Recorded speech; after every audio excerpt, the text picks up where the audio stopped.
ഈ വീഡിയോയിൽ നമുക്ക് ബണ്ണിയുടെ ഹാൻഡ്സ് എങ്ങനെയാണ് ചെയ്യുന്നതെന്ന് കാണാം. ഭയങ്കര ഈസി ആയിട്ട് തീരും, കാരണം ആകെ ഇതിന് 3 റൗണ്ടേ ഉള്ളൂ. ആദ്യത്തെ റൗണ്ടിൽ നമ്മൾ 6 സിംഗിൾ ക്രോഷയാണ് ചെയ്യുന്നത്. സോ അത് സ്റ്റാർട്ട് ചെയ്യാൻ വേണ്ടി നമ്മൾ സ്ലിപ്പ് നോട്ട് ചെയ്യുന്നു. ഇനിയും നമ്മൾ 6 സിംഗിൾ ക്രോഷയാണ് ചെയ്യുന്നത്. അപ്പം നമുക്ക് ആദ്യമേ ഒരു റിങ് ഫോം ചെയ്യണമല്ലോ, അതിന് 3 ചെയിൻ സ്റ്റിച്ച് ചെയ്യുക. എന്നിട്ട് ആദ്യത്തെ ചെയിൻ സ്റ്റിച്ചിലോട്ട് നമ്മുടെ ഹുക്ക് കയറ്റി സ്ലിപ്പ് സ്റ്റിച്ച് ചെയ്യുന്നു.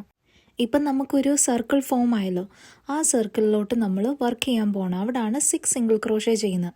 അതിന് മുന്നേ ഒരു ചെയിൻ 1 ചെയ്യുക, എന്നിട്ട് ആദ്യത്തെ സിംഗിൾ ക്രോഷേ ചെയ്യുക. ഇനി നമുക്ക് സ്റ്റിച്ച് മാർക്കർ യൂസ് ചെയ്ത് ആദ്യത്തെ സിംഗിൾ ക്രോഷേനെ മാർക്ക് ചെയ്യാം. ഇനി അതുപോലത്തെ 5 സിംഗിൾ ക്രോഷയും കൂടെ ചെയ്താൽ നമ്മുടെ റൗണ്ട് 1 കംപ്ലീറ്റ് ആകും. എല്ലാ നമ്മൾ ഓരോന്നുണ്ടാക്കിയപ്പോഴും ലെഗ്സ്, ബോഡി ഉണ്ടാക്കിയപ്പോഴെല്ലാം നമ്മൾ 6 സിംഗിൾ ക്രോഷേ തന്നെ ആദ്യത്തെ റൗണ്ടിൽ ചെയ്യുന്നുണ്ട്. അതെല്ലാം സെയിം ആണ്.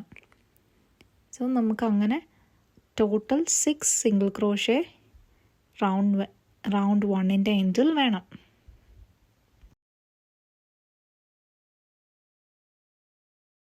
ഇനി റൗണ്ട് 2 ചെയ്യാൻ പോവാണ്. നമ്മുടെ ആ സ്റ്റിച്ച് മാർക്കർ ഉള്ള സ്റ്റിച്ചിലോട്ട് സിംഗിൾ ക്രോഷേ ചെയ്യുവാണ്. ഈ റൗണ്ടിൽ നമ്മൾ എല്ലാ സ്റ്റിച്ചിൽ കൂടെയും ഒരു സിംഗിൾ ക്രോഷേ വെച്ചാണ് ചെയ്യുന്നത്.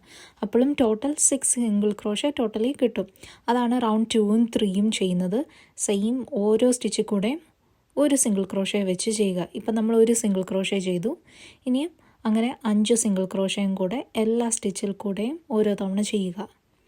അങ്ങനെ റൗണ്ട് 2ഉം 3യും നിങ്ങൾ കംപ്ലീറ്റ് ചെയ്യുക.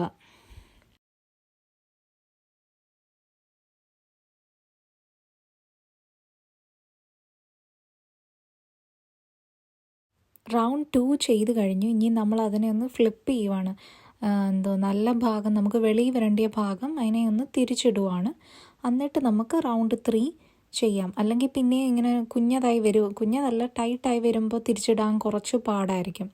അതുകൊണ്ട് നമുക്ക് തിരിച്ചിട്ടിട്ട് ബാക്കി ഒരു ലാസ്റ്റ് റൗണ്ടായിട്ടുള്ളത് ചെയ്യാം. ലാസ്റ്റ് റൗണ്ടിൽ നമുക്ക് സെയിം തന്നെ ഒരു സിംഗിൾ ക്രോഷേ വെച്ച് എല്ലാ സ്റ്റിച്ചിലും ചെയ്യണം. ഇപ്പം നമ്മൾ ഈ സ്റ്റിച്ച് മാർക്കർ വെച്ച് മാർക്ക് ചെയ്ത സ്റ്റിച്ചിലോട്ട് ആദ്യത്തെ സിംഗിൾ ക്രോഷേ ചെയ്യാൻ പോവാണ്.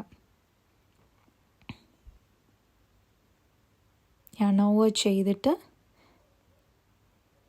ആ യാണിനെ ആ സ്റ്റിച്ചിൽ കൂടെ വലിച്ചെടുക്കുക. പിന്നെയും yarn over ചെയ്ത് 2 എണ്ണത്തിൽ കൂടെയും വലിച്ചെടുക്കുക. ആദ്യത്തെ സിംഗിൾ ക്രോഷേ ചെയ്തു, എന്നിട്ട് അതിനെ മാർക്ക് ചെയ്യുക. എന്നിട്ട് സെയിം നമ്മളിപ്പം ലാസ്റ്റ് റൗണ്ടിൽ ചെയ്തില്ലേ, അതുപോലെ സെയിം 5 സിംഗിൾ ക്രോഷയും കൂടെ ഓരോ സ്റ്റിച്ചിൽ കൂടെയും ചെയ്യുക.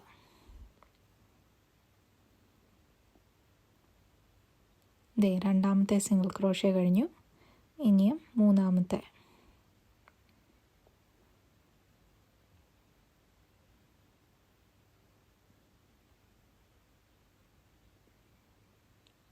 നാല്,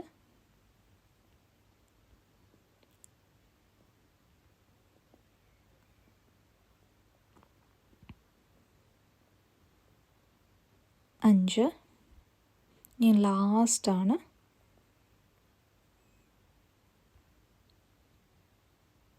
6. ഇനി നമുക്ക് ആ സ്ലിപ്പ് സ്റ്റിച്ച് ചെയ്ത് ആ ലെഗല്ല ഹാൻഡ് നമുക്ക് കംപ്ലീറ്റ് ചെയ്യാം. ഓക്കെ, ഞാൻ സ്ലിപ്പ് സ്റ്റിച്ച് ചെയ്തു. എന്നിട്ട് കുറച്ച് ലെങ്ത് ഇട്ട് കട്ട് ചെയ്യാൻ പോവാണ്. കട്ട് ചെയ്തിട്ട് സ്ലിപ്പ് സ്റ്റിച്ച് ഇട്ടത് ഇങ്ങനെ നമ്മൾ വലിച്ചിങ്ങെടുക്കുക. ഈ യാൺ പൊട്ടിപ്പോകാനുള്ള ചാൻസ് ഉള്ളതുകൊണ്ട് ഞാൻ സൂക്ഷിച്ചാണ് വലിക്കുന്നത്. ഒത്തിരി പ്രഷർ കൊടുത്താൽ അവിടെ വെച്ചങ്ങ് മുറിഞ്ഞു പോകും. ഓക്കെ, നമ്മുടെ ഒരു കൈ ആയി. നിങ്ങൾക്കിനി ഈ സെയിം സ്റ്റെപ്പ് ഫോളോ ചെയ്ത് അടുത്തതോടെ ചെയ്യാം. ഇങ്ങനെ നമ്മളതവിടെ അറ്റാച്ച് ചെയ്യും. നിങ്ങൾ സെയിം സ്റ്റെപ്പ് വെച്ച് സെക്കൻഡ് ഹാൻഡും ചെയ്തെന്ന് വിശ്വസിക്കുന്നു. എൻ്റെ കയ്യിൽ ഈ കളറേ ഉള്ളായിരുന്നു, വൈറ്റ് തീർന്നു പോയി, അതാണ് ചെയ്തത് കേട്ടോ. നെക്സ്റ്റ് വീഡിയോയിൽ നമുക്ക് ഇയേഴ്സ് എങ്ങനെയാണ് ചെയ്യുന്നതെന്ന് നോക്കാം.